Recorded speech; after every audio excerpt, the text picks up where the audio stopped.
Donc, nous reprenons, s'il vous plaît, nous reprenons, Baruch Hashem, ce passage de Orot HaTshuva, n'est-ce pas? On rappelle le 12e chapitre. Nous avons d'abord développé l'idée, pour remettre un petit peu dans le bain, nous avons développé l'idée première que la Teshuvah, elle élève l'homme. En aucune manière, elle a une volonté d'enfermer l'homme, de justement d'essayer de le couper du monde, ou en tout cas de le transformer dans autre chose, bien au contraire.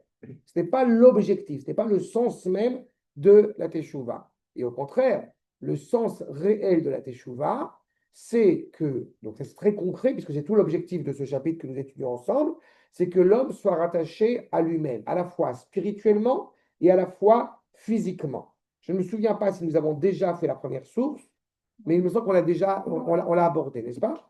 Donc je peux avancer.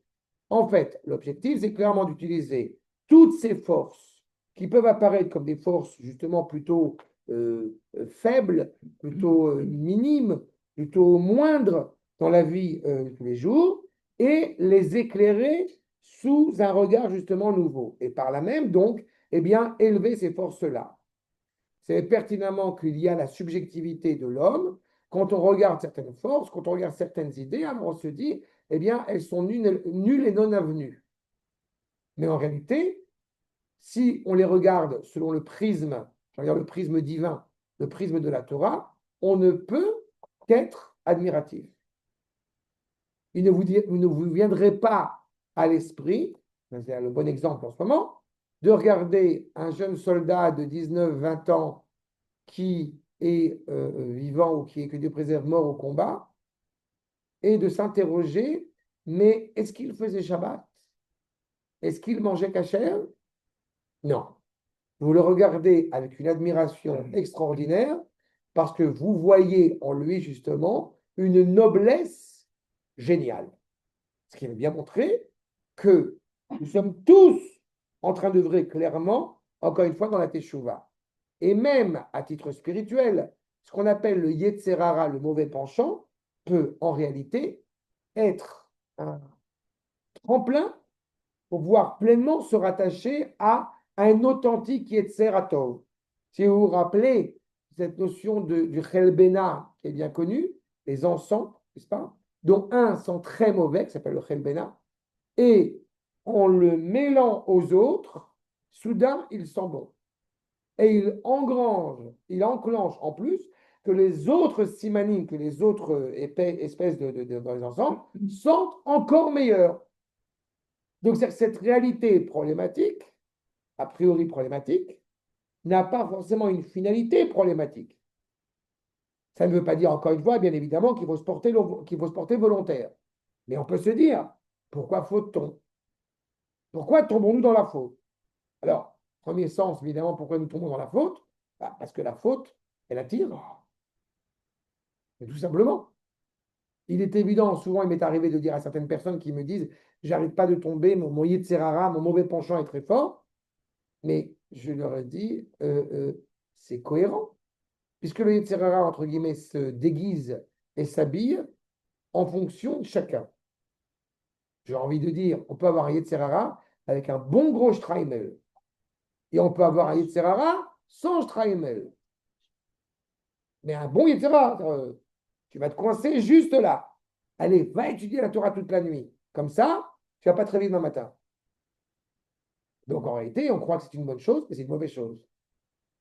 C'est-à-dire qu'en réalité, l'attirance de la faute, la force de la gravité, l'attirance de la faute, elle provient du fait que la faute, a priori, eh bien, elle séduit. Il est rare que si on disait à une personne, eh bien, tu vas tomber dans ton Yetzer Hara, qui est une profonde souffrance, je ne parle pas de après, je parle de avant, pas?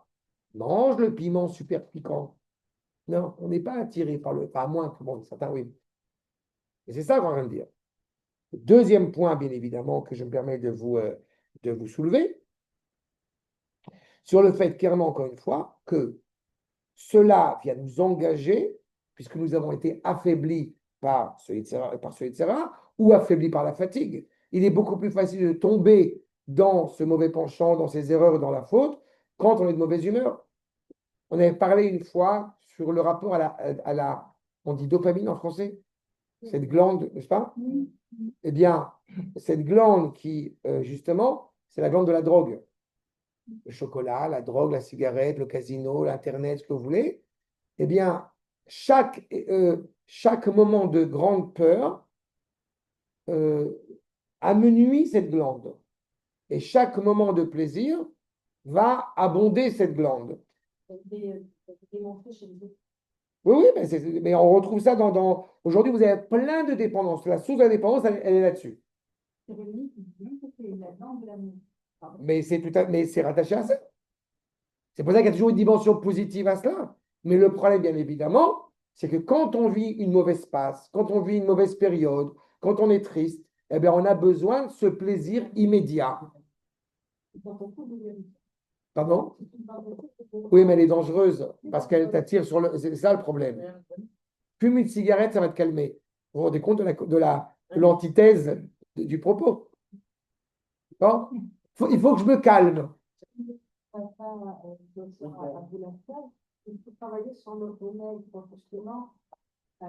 Mais sans avoir besoin justement de développer cette glande.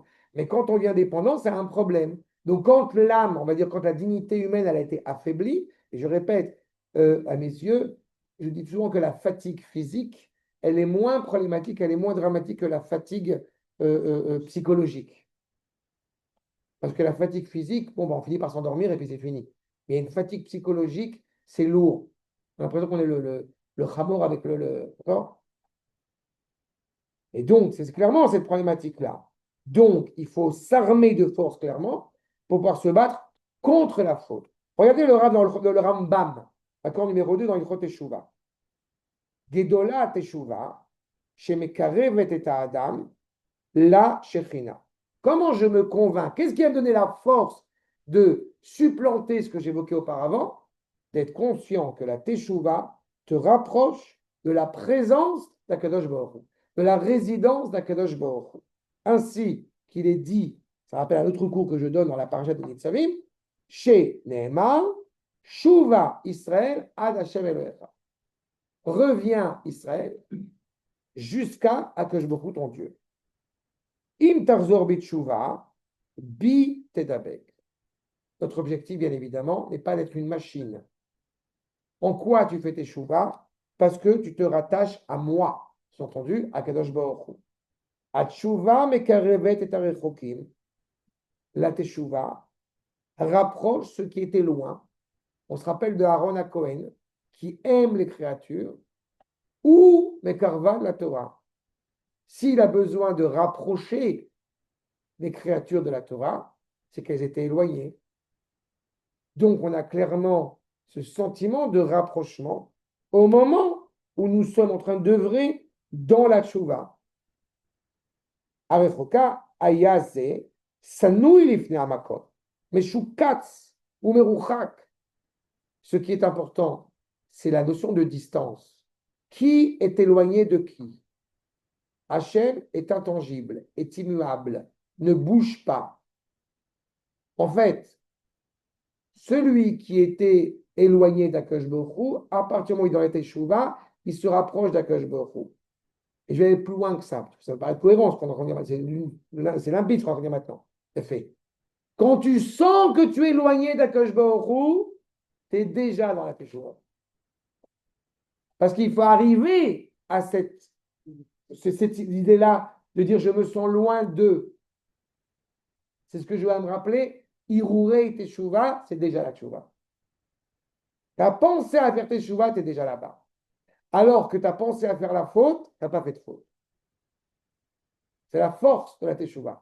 C'est la force et la facilité de la Teshuva et à la fois la difficulté de l'accomplir pleinement. Et donc ce sentiment d'éloignement relève de l'homme, pas d'Akadosh Baruch Hu. Non. Non, tant que la faute est jugée sur l'acte. Je croyais de penser déjà, c'était déjà. Non. Évidemment, on aspire à ce que la pensée soit aussi réparée, mais ce n'est pas considéré comme étant une faute. Bon, Il faut réparer la pensée. On travaille. Mais ça ne passe pas que par la pensée, ça passe par plein d'autres choses qui sont gérées autour. Bon. Par exemple, imaginons que tu penses à faire du lachon hara. Évidemment, je sais que ça n'existe pas comme chez nous, ici personne ne pense jamais à faire du Lachon Hara. Mais imaginons une seule seconde que nous soyons comme ça, soudain épris de vouloir dire sur la voisine que je ne veux pas faire la Lachon Hara, mais, d'accord? Je dis ça, je dis rien. Vous connaissez le je dis ça, je dis rien. Mais quand même. Je ne veux pas dire de la Lachon Hara, mais bon, quand même. Voilà. Mais, Et bien, quand tu as pensé ça, mais que tu as réussi malgré tout à te retenir, tu n'as pas fait de faute. Et si tu commences à colporter, eh bien, autour de toi, comme son nom l'a dit, colporter, que bon, la voisine, elle est sympathique, mais bon, d'accord. Eh bien, c'est ça. Et que tu te rends compte que eh ben, ça crée un certain éloignement de la part, tu te sens éloigné du Créateur, ta bouche n'est pas en cohérence avec ce qu'a le Créateur de toi, c'est déjà bien.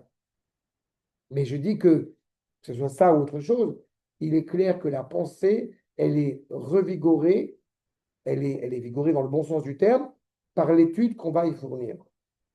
Si Freud te dit que le Uberside, si Freud te dit que le subconscient, la nuit, n'est que le résultat de tout ce que tu as vécu pendant la journée, les restes durs. les restes du... Ouais, non.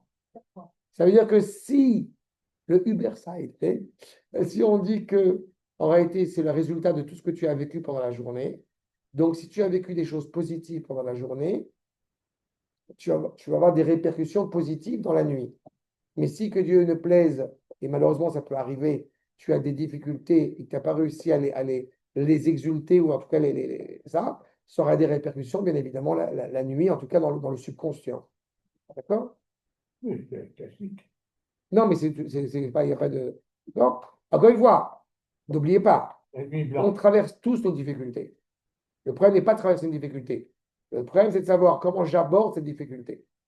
Où je suis serein avec elle, où je suis contrarié, et voilà, ça gère. Bon, en tous les cas, Tu verras quand on sera quand on... Ben oui. non, mais tu peux avoir une épreuve que tu dois traverser et tu arrives à avoir les. Je vais te donner un exemple très concret. J'ai commencé, comme tu sais, à enseigner cette année la culture juive dans une école pas religieuse à Akko. C'était pas gagné. Et je ne dis pas que c'est gagné non plus aujourd'hui. On est la deuxième semaine, il y a des comportements, il y a des paroles. C'est pas une épreuve au sens où, je veux dire, c'est pas une difficulté. C'est ma parnassa, grâce à Dieu, c'est une du partie de ma parnassa.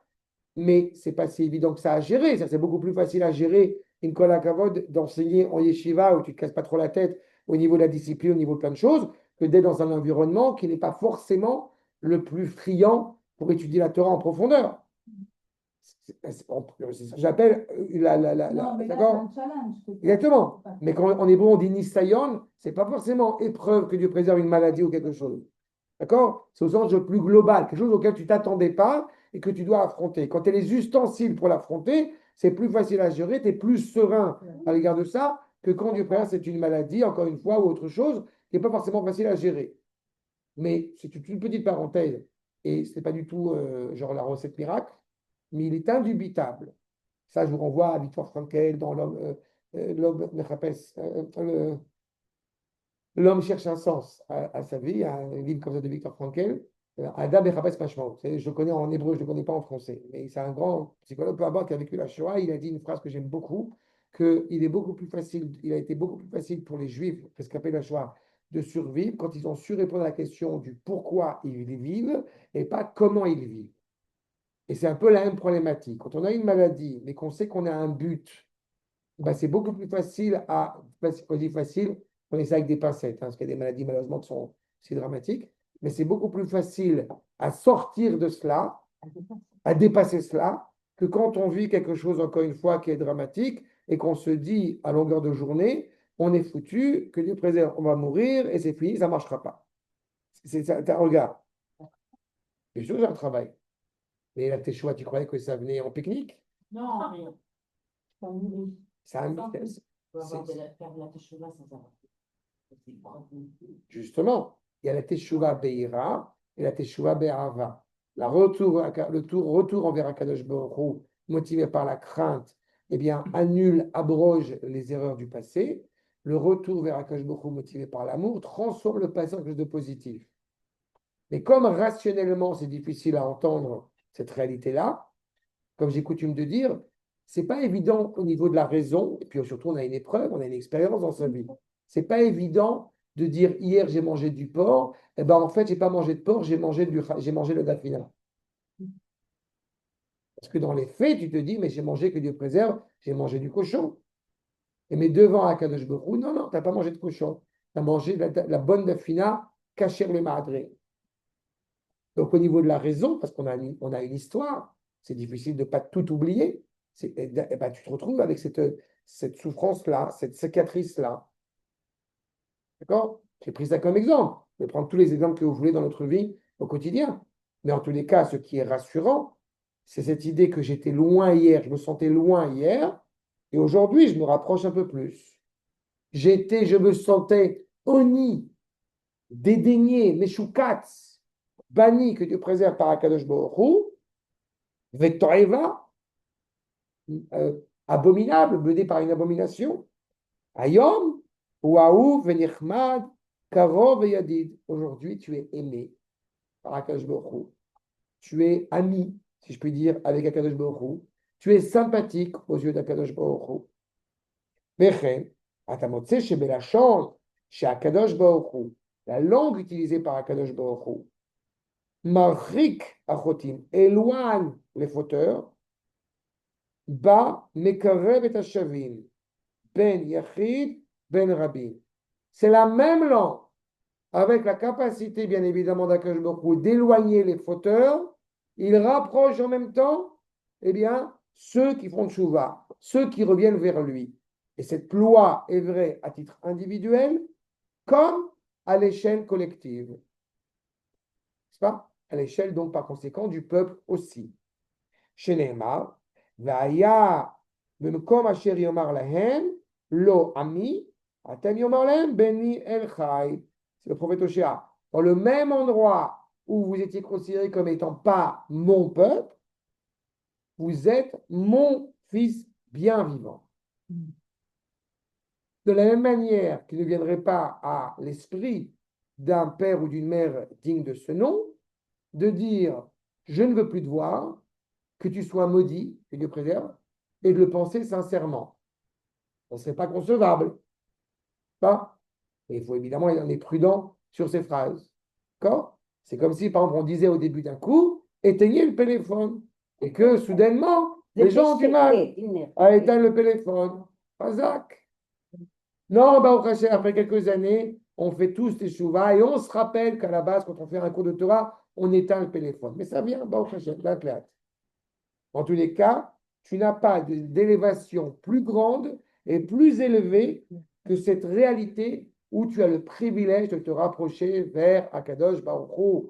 Ça veut dire qu'on est au mois de Elul, ça veut dire qu'on a ce privilège de se rapprocher d'Akadosh Baruch Hu pour arriver à Alev Betishri, pour arriver à Rosh Chodesh, à Rosh Hashanah cette année, et de dire, c'est lui, j'investis le roi. Donc, je reconnais le roi. Donc, je répète encore une fois une deuxième couche, donc je suis en Eretz Israël, puisque le roi réside en Eretz Israël et pas ailleurs qu'en Eretz Israël. Donc, je ne pars pas faire le seder de Rosh Hashanah ni à Tunis, ni à Ouman, ni je ne sais pas où. Parce que le roi, il est là. Et tu as ce privilège d'être à la table du roi, si on s'y prépare. Regardez ce que nous dit M. Benjamin Gross. La teshuva modifie la vision des choses et fait de toute dégradation de la personne, de la société et du monde physique une occasion de restauration. Mais je ne comprends pas. On est tellement allé loin dans la bêtise, il n'y a aucune chance. Eh ben non. Parce que la teshuva, je vous rappelle, a précédé la création du monde. Donc, puisqu'elle anticipe à la création du monde, donc elle est assurée. Quoi? À mon âge? Toutes les fautes que j'ai faites? Eh bien oui, tu peux réparer, tu peux corriger. Mais combien? Complètement. Il y en a des fautes. Et à l'échelle individuelle, mais on a vu, à l'échelle de la société tout entière, est-ce que nous pouvons réparer les problèmes de la société? Est-ce que réellement nous pouvons faire marche arrière à l'échelle de l'État et de faire en sorte que plus jamais on n'entende parler de ces pourris de Philistins? Oui, on peut. Parfois, c'est motivé malheureusement par une épreuve très douloureuse. Mais malgré tout, on fait tchouva. Nous faisons tchouva, pas eux, nous, le peuple. On reprend conscience de qui nous sommes. A dit, c'est quand même pas mal, a dit, et c'est pas si évident que ça à dire, ni même à penser, je repense à l'échelle nationale, si je dois choisir entre je ne sais plus comment il a formulé, si je dois choisir entre être banni, être mis au banc par le monde entier ou assurer la victoire de mon peuple, eh bien je choisis la victoire de mon peuple. C'est notre Premier ministre qui a dit cela. C'est pas évident à dire comme phrase, ni sur le plan politique, ni sur le plan économique. Et pourtant, il le dit. Et je trouve ça tout à fait Ça honorable. revient. Mais cela, d'où il prend cela? Lui, il le dit. Très bien. Mais d'où ça provient? Quelle est la source de cela? Elle est là. C'est la teshuva à laquelle, encore une fois, s'inscrit le peuple et le monde entier. Vous voyez? Non, non, tu as tout à fait raison. Une occasion de restauration étant ainsi source d'action et d'initiative, le repentir, tout en élevant l'homme au-dessus des dégradations, n'est cependant pas une illusion et ne constitue pas un chemin de fuite en dehors de la réalité du monde. Vous comprenez bien justement qu'on pourrait penser une seule seconde que être dans la teshuva, en fait, est se couper du monde. Tu n'es pas réaliste. Alors au contraire, on est en plein dans la réalité. Mais on est conscient que justement l'erreur commise, eh bien, réparer, en tous les cas engagée sur ce cheminement de la teshuva, nous permet clairement, encore une fois, de nous élever profondément. Pour cela, bien évidemment, eh bien, je me permets de vous renvoyer en haut à ce chapitre de Rosh Hashanah, la deuxième ligne, Aratson à Az. Vous avez la deuxième ligne. La force, Quel numéro? on est la deuxième ligne, vraiment la deuxième ligne. Je remonte la haute deuxième Ah. ligne. Dans Rosh Hashanah, Milieu. Aratsona Az, cette volonté forte, Milieu, la deuxième. à Poret Kolvoul, qui enfreint toutes les frontières, chez Garam Lachet. Puisque qu'est-ce qui a fait justement que nous avons fait une Avera, que nous avons transgressé? C'est que nous ne sommes pas dans les limites. Nous ne sommes pas sur le chemin. On peut monter et descendre sur l'échelle. C'est pas Soulam, Gematria, Sinaï. On peut dans une réalité où parfois on est plus élevé, parfois un peu moins élevé, mais on essaie de rester sur les rails, sur le chemin. Et malheureusement, quand on va aller enfreindre une faute, une avéra, la avant, on a transgressé cette réalité-là, eh bien, ça nous a amené justement avec une vigueur. On raconte un de nos maîtres dans la Gemara, c'est Rabbi Chadima ben Dossa, qui a vu le feu. Le feu, sous-entendu le Yetzer Hara. Un feu qui brûle.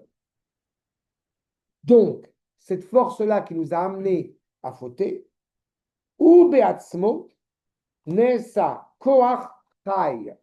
Et lui-même, cette force qui m'a amené hier à fauter, elle m'amène à être pleinement vivant. Pas à renoncer à la vie, non, à être pleinement vivant. Souvent, j'ai pris cet exemple comme anecdote pour bien comprendre les choses. Je jouais de la guitare, je fais tchouva, non, je ne fais plus de guitare, c'est pas fini encore la tchouva. Je jouais du hard rock, maintenant je vais jouer de la guitare pour chanter à Kadosh Baruch, pour faire plaisir au Ham Israël qui est autour de moi. C'est là où ta tchouva est assurée. Tu ne renonces pas à ce que tu as fait. Il y a une période où on est obligé de renoncer, mais l'objectif Ça n'est peut être des airs dehors. Pardon? Les paroles, ça peut être. Ouais, cache ça. Voilà, Mais l'idée, c'est ça. L'idée, c'est ça. C'est de transformer cette réalité qui pouvait nous apparaître hier, mais comme négative, en quelque chose, encore une fois, de profondément positif. Et la preuve, c'est que Poel, Gedolot, Venisgavot, Letova ou Livracha. Cette force-là, elle va t'amener à des choses extraordinaires, élevées, bonnes, bienveillantes, bienfaitrices. l'impression qu'il y avait des addictions qui doivent être habituelles. Et j'ai dit, mais en fait, je cherche tout simplement une gens. Et le fait de me dire que c'est dans ce qu'il cherchait, il y avait justement cette recherche de vivant par rapport à J'aime bien cette idée. quelque chose de mon père. Il est devenu, il était ingénieur, il est devenu professeur de philosophie. Il a transformé. Mais ça le sort de cet esprit obscur dans lequel il était avant. Tout à fait. Avec justement cette authenticité vivante. Il est évident, encore une fois, on le rappelle, que il est clair que notre objectif, parce que le yoga, il y a peut-être bon, il y a un problème avec le yoga, mais l'idée, oui, l'idée, c'est d'être attaché au progrès, encore une fois, de l'homme, au progrès de la société, au progrès, encore une fois, pour assurer le bien, quelque chose de bienveillant.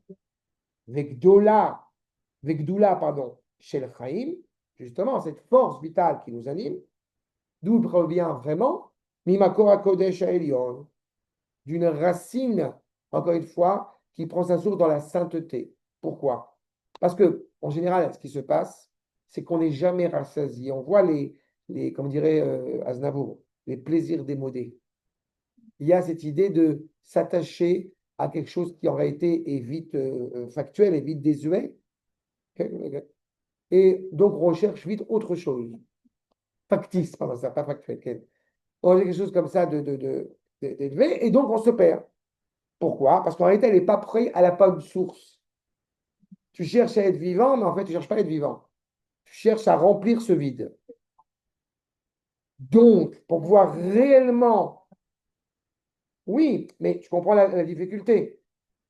Pour réellement être attaché à cet élan vital authentique, il ne peut prendre sa source que dans l'expérience de la sainteté. Pourquoi? Parce que ce qu'on appelle l'expérience de la sainteté, bien évidemment, c'est Akadosh Baruch Hu, donc l'absolu. Quand on est rattaché à l'absolu, bah, quelque part, j'ai envie de dire, on devient un peu absolu. Pas orgueilleux, mais rattaché à l'absolu.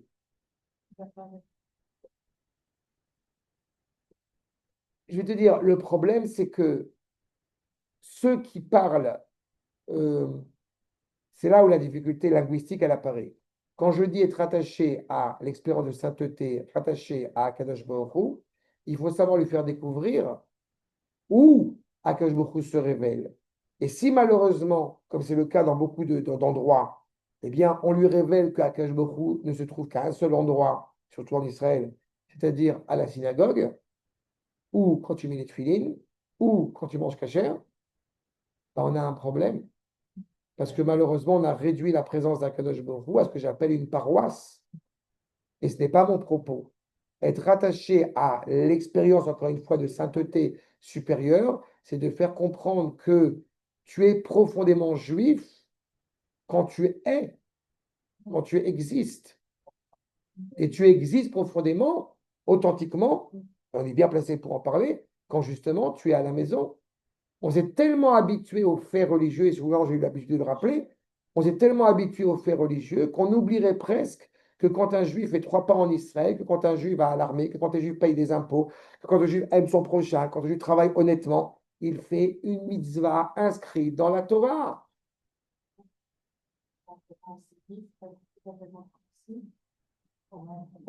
Malheureusement, pas suffisamment et pas partout. Mais elle a raison, c'est malheureusement pas suffisamment enseigné partout. Même de ce qu'on a reçu de nos parents ou de nos grands-parents, vous avez dit à ce que Bien sûr, c'est toute la difficulté.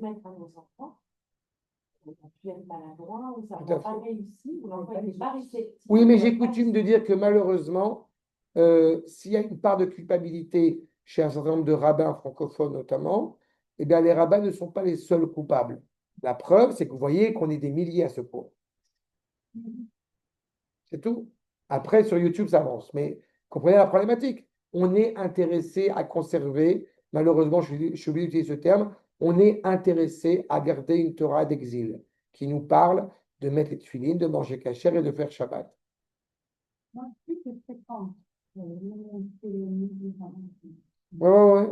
Je trouve la Gdusha en lui. Mais je partage tout à fait ton propos. Il y a une sorte de vitalité et de cohérence. Mais je pense qu'il y a eu un bouleversement particulier depuis Simchat Torah. Je pense que Simchat Torah a beaucoup contribué à cela aussi, a beaucoup bousculé ça. Ce qui ne veut pas dire qu'avant que Dieu préserve, c'était pas truc. Mais j'ai pu m'en rendre compte, et maintenant, voilà. Moi, j'ai toujours ce rapport amical avec autour de moi, mais Simchat Torah a fait un balayage absolument dramatique pour beaucoup d'entre nous, au sein, encore une fois, du peuple. Après, rassure-toi, il y a toujours ceux qui sont en arrière, d'un côté comme de l'autre. Mais cette réalité, évidemment, elle a été bouleversante. Oui, oui, oui, c'est tout à fait juste. Il y a une vraie remise en question, et c'est ça. C'est Mimakor HaKodesh HaElyon, Chofefe Tamid à la Tchouva, Ve Alkol Nosé Tikla. En fait, ce souffle d'inspiration de sainteté, encore une fois, eh bien, est toujours en train, j'ai envie de dire, de régner, d'insuffler sur la Teshuvah et tous ceux qui vont brandir cet étendard de la Teshuvah. Shehem, Hem, à Solet, c'est le Kol HaChaim. Solet, c'est la fleur de farine. Encore une fois, je répète, c'est la dimension la plus filtrée, la plus pure qui va résider en chacun d'entre nous, justement, et qui donne à la vie un vrai sens, une vraie dimension. Regardez, s'il vous plaît, ma corde numéro 4. Je reprends sur ce propos. Regardez un autre endroit que je vous rapporte ici. Davka. Mito Rateshuva Amiti Tateora. Justement, quand nous parlons d'une teshuva cohérente, authentique, pure, eh bien, il est nécessaire la chouve et la olam de la chaim. Quand c'est terrible quand on entend dire, c'est la preuve qu'on n'a pas forcément, encore une fois, pleinement accompli ce qu'on devait accomplir a priori. Il est religieux, donc, évidemment, il n'est pas sympathique. Il y a une sorte de, comme ça, un petit peu en filigrane qu'on peut parfois entendre. Mais on peut être justement proche de la Torah et être profondément sympathique et louable et rigoler et vivre, etc. Et c'est une sorte d'erreur considérable de part et d'autre que quand on est dans la Torah, automatiquement, ça a mal se passer. Mais la rigueur, encore une fois, elle n'est pas forcément une mauvaise chose, mais elle n'est surtout pas forcément impliquée dans l'autre. C'est qu'on peut tout à fait parler, être sociable dans cette réalité-là. Les plus tolérants ne sont pas forcément justement ceux qui se présentent avec tolérance d'ailleurs. Mais c'est quand il nous dit ici que faire pleinement tchouva, c'est revenir au monde, c'est revenir à la vie, c'est s'intéresser réellement à la personne qui est en face de nous. Ou baisser, mais shivim et takdusha. Et grâce à cela, nous ramenons la sainteté à ce qu'elle doit être. Ou mamlichim et ashrina baolam. On est en train d'investir, encore une fois, de reconnaître la présence d'Akash Baruch Hu dans le monde. Je vous répète encore, la présence d'Akash Baruch Hu n'a pas besoin d'être présente en haut.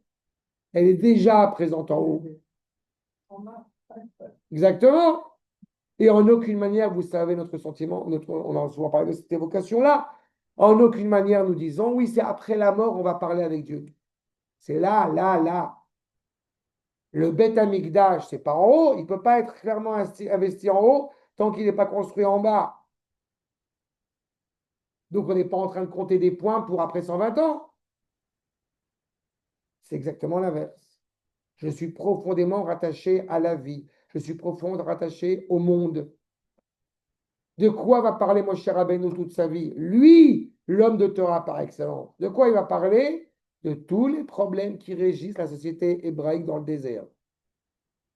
L'antithèse, peu importe le nom, mais il y a quelqu'un qui m'a demandé aujourd'hui mon avis concernant le fait d'aller voir. Et apparemment, il y a un grand Mekoubal qui arrive en France. J'ai volontairement, je n'ai pas vous dit le nom, pour ne pas vous créer de malaise et créer de trucs.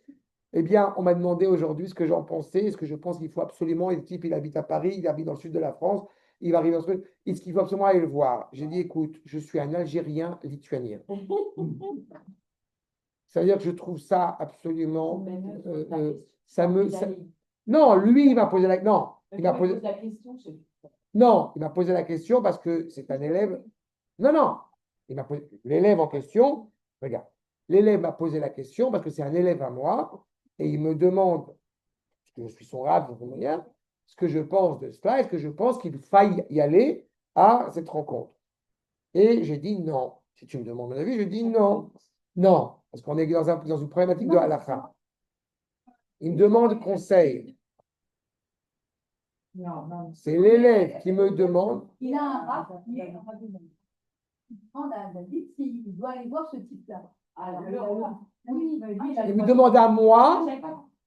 Non, il me demande à moi. Est-ce que je pense que l'élève qui me pose la question doit aller voir ce grand Mekoubal? Et je lui dis que j'étais algérien-lituanien. Pourquoi? Parce que il me semble que et surtout parce que par rapport aux justifications qu'on donne dans toutes ces réalités, et c'est pas lui personnellement, peu importe. Tu te rends compte, il fait plein de miracles, il fait plein de trucs. Je suis navré de vous dire, je m'en fous. D'accord? Je ne peux pas vous dire plus que ça, je m'en fous. Le Harizal a dit à l'époque, au XVIe siècle, qu'il n'y a plus de Kabbalah Maasit en son temps. Exactement. Donc, quand l'élève me demande d'aller recevoir la bénédiction d'Arabe, c'est toujours une bonne chose, Baruch Hashem. Mais de dire il faut aller le voir parce qu'il fait des miracles, cela ne me parle absolument pas. Et c'est très important de vous le dire, et justement parce que c'est enregistré. Parce que justement, j'ai une kippa sur la tête. Vous n'imaginez pas le nombre de gens qui vont dire quand même, c'est un grand. Vous voulez la meilleure sgoula, vous voulez la meilleure miracle, faites Shabbat, mangez kasher, servez à Israël, faites le bien autour de vous. Je vous promets, c'est la meilleure sgoula qui peut exister. Le Rav El Harar, le Rav de Shlomi, a dit une phrase que j'adore. La plus grande des sgoulottes, c'est se libérer de toutes les sgoulottes. D'accord?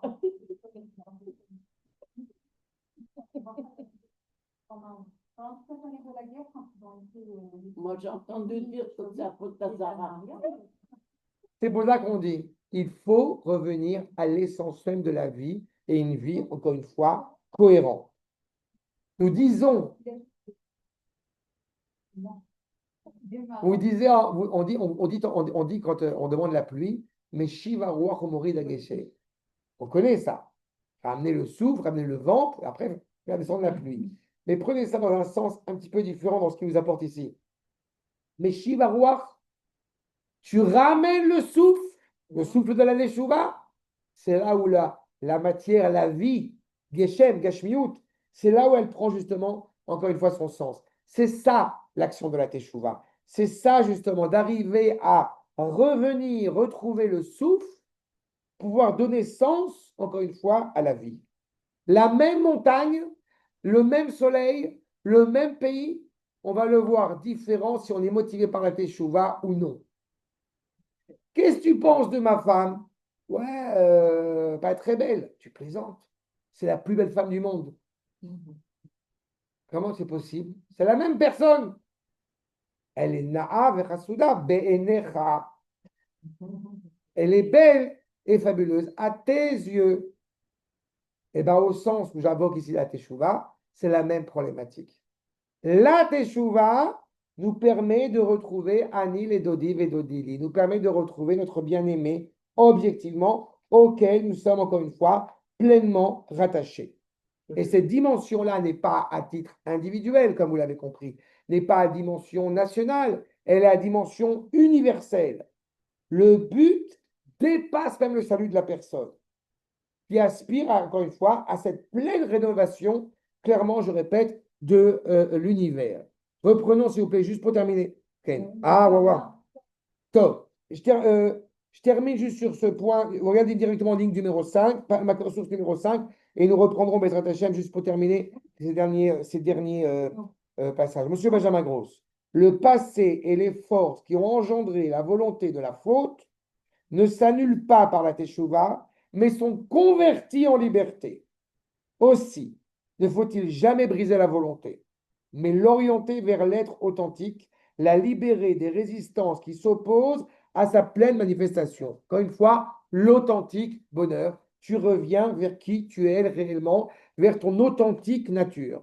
Et cette authentique nature, elle est rattachée à la fois à une dimension, encore une fois, supérieure, dans les mondes supérieurs, et à la fois en bas dans la réalité intérieure, matérielle dans laquelle on se trouve, qui est l'image même, encore une fois, de l'homme façonné par le Créateur. Selem Elohim.